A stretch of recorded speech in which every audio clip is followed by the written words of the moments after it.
So it's been a little while since I've done like a pony video. I pretty much assumed that I was done with them, almost entirely. But then I kind of realized that that's kind of dumb. There's really no point in me not making anything to do with ponies. The whole point of me stopping, forcing it though, was that I could do whatever I wanted. So if I feel like making a pony themed video, well, I should just go ahead and make it. And if I don't, then I don't. There shouldn't be any I can't do this. And yeah, I haven't felt the need to make one in quite a while, but there's also been some inclinations to want to do one. That's when it hit me. I started actually going back to a few songs that I used to really enjoy in the fandom. And that's the thing that pretty much kept me in here, were some of the soundtracks. I've made lists before about MLP's music, and that's because music is such a huge staple in this fandom. Music and fan art, those are two things that are inseparable in this fandom, and I think that's a huge thing in a lot of other fandoms. There are so many artists who have came from nothing, learned how to make music within the fandom, and blown up to incredible heights, and it's amazing, even if I think some of them are cucks. But we're not really talking about the fandom music in this video, we're talking about the actual soundtracks, usually designed by Daniel Ingram or some other people, and they're pretty amazing, and sometimes they're a little overlooked. So this is my top 5 MLP songs of all time. Number 5. All right, so this day aria. I mean, this is pretty much just going to be on any music list ever. This day aria is probably peak MLP music. It was the most I've ever seen them put into a song. It is probably the most played song on any platform. I believe it is the most played YouTube version of any song that's out there right now. It has a huge feeling to it that just is so reminiscent of Disney, that is so peak Disney, and I think that's why people enjoy it, because it's so familiar to a property that we all love. Disney is amazing with their music, and if you're copying their style to the point where it just sounds like something that you had Disney do for you, well, then you're gonna have a banger on your hands. There's really few people who have ever really said, oh, I don't like Disney's music. That just doesn't happen. There are 101 forgettable soundtracks to movies, mainly Marvel movies or anything else like that. But when you hear a song in a Disney film, you know that's gonna be stuck in your head for the next week, next month, next year. You can complain about them running away from traditional animation. You can complain about them maybe not paying or giving enough credit to their artist team. But what you can't say is that they skimp out on the music. They make people who can't sing able to sing. They make beats from the most innocuous of things, and they make meaning where there should really not be any at all. So while you might think it's biting or copycatting, I honestly think calling something a Disney song is one of the highest praise an animation can receive. Number 4, Open Up Your Eyes. So this is the only one that's going to be from the movie. And the reason for that is I found a lot of the movie songs to be rather forgettable, almost like the movie itself. A lot of the times these movies are pretty rushed, pretty awful. And if you looked at it, the 3D graphics on this MLP movie was just bad. In of itself, it was just bad. It looked like something that was made not even a decade ago, probably longer. It looked like in-game cutscenes whenever it switched to anything that was 3D, and the stylistic choices are just too jarring to mesh well with the actual show. But MLP's heart really doesn't lie in animation. It lies in music and character design. We get a new song by the new anti-hero Tempest Shadow, and it's very heartfelt. It's got huge bellows and it's got that orchestral feel to it. A lot of the songs on here are very bombastic with their delivery. They're very grandiose. They're meant to be large. These usually come from intensely emotional moments in any of the movies or episodes. And so for this one, it's Tempest opening up about her past, what led her down this road of evil. You feel a sense of urgency and sadness as well in her lyrics. She's trying to convince Twilight to open up her eyes, as the title says, to the reality of the world. This world, a lot of the privileged people are always going on about how if you just believe in friendship and yourself, you'll succeed. But these are people who were born with a silver spoon in their mouths. Twilight's parents were nobles. Her brother is a captain of the royal guard. She was the personal protege of the princess. While it would be dumb to say that she's never struggled, she certainly didn't have it as hard as Tempest, or millions of other people that are probably in that world. It's Tempest lashing out at not really Twilight, but what Twilight represents, and it shows in the song. It's a song that can actually pack an emotional punch. Maybe you don't like the movie, and maybe you don't like the character Tempest, and maybe you think she's a little bit edgy. But edginess isn't in itself bad, when it's actually got a reason for it. And that's why it takes the number 4 spot. Number 3. Luna's Future. So this one is from the heartwarming episode with Starlight Glimmer playing the protagonist, or I guess in some cases the antagonist. She's a no-nonsense pony who wants people to, instead of focusing on gift giving and celebrating the holidays, to stay focused, to study more so that they can better the world. And while her viewpoint isn't actually wrong or evil, in fact, it comes from a place of kindness and warmth, she doesn't realize that she's not only destroying herself, but the happiness of others by stopping a holiday that brings such joy. People work a lot throughout their lives. There's a lot of struggle. And to have one day where you can ignore that is probably beneficial in the long run. Put it like this. There's actually a bell curve to studying. Sure.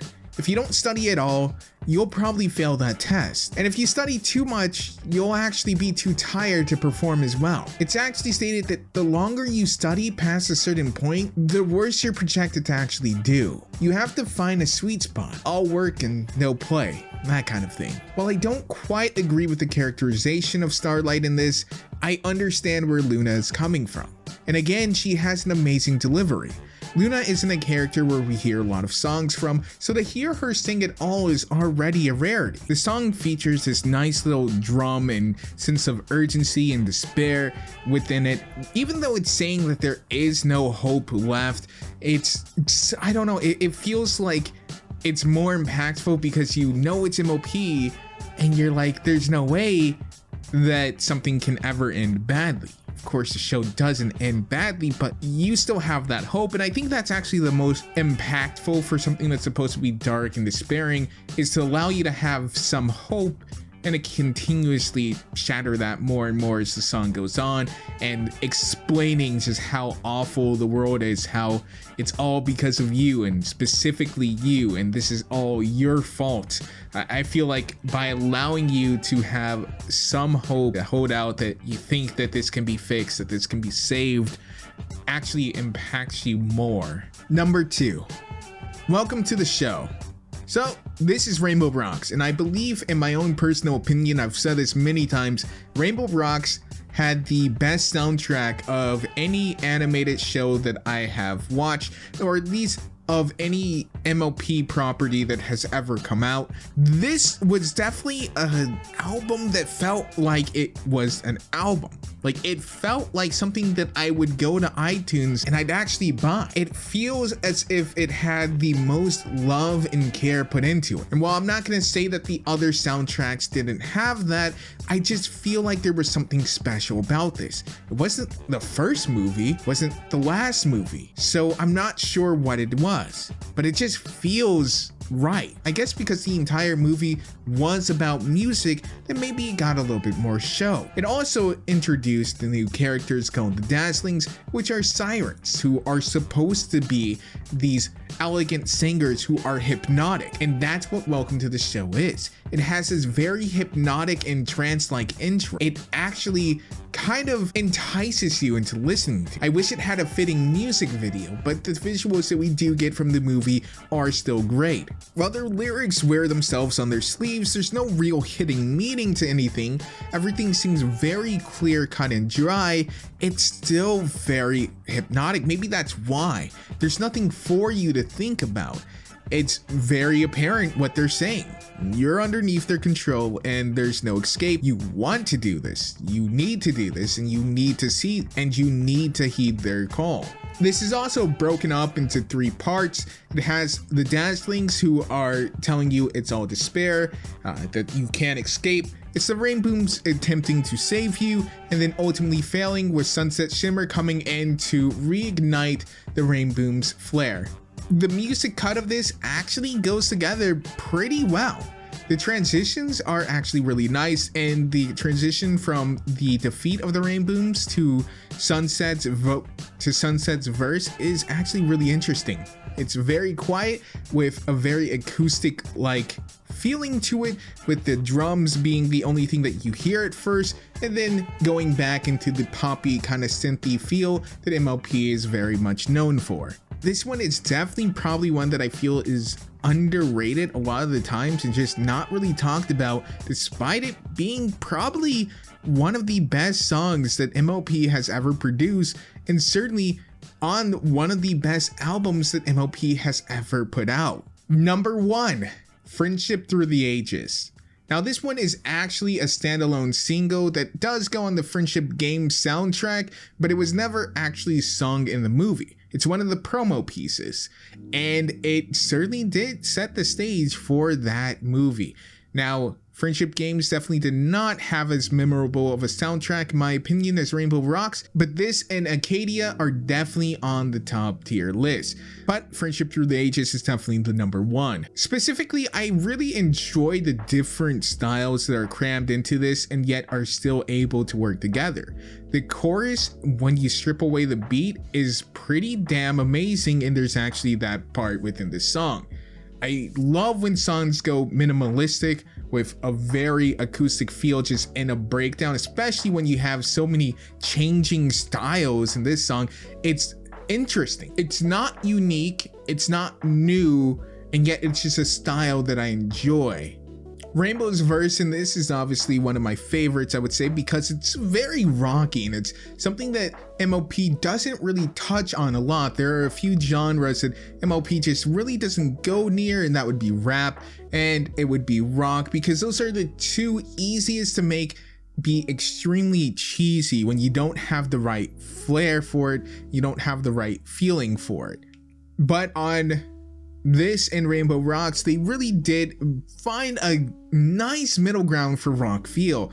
And I think that Friendship Through the Ages featured one of the best rock tracks, or at least rock sections, that I've heard from MLP. Of course, you're 100% free to disagree with me on that. But hey, that's my list, guys. I hope you guys enjoyed. If you did, please smash that like button. Every single like helps. I know we're channel, if you look at my social blade, it's not doing too hot sub-wise, but that's kind of what I expected when I stopped doing MLP.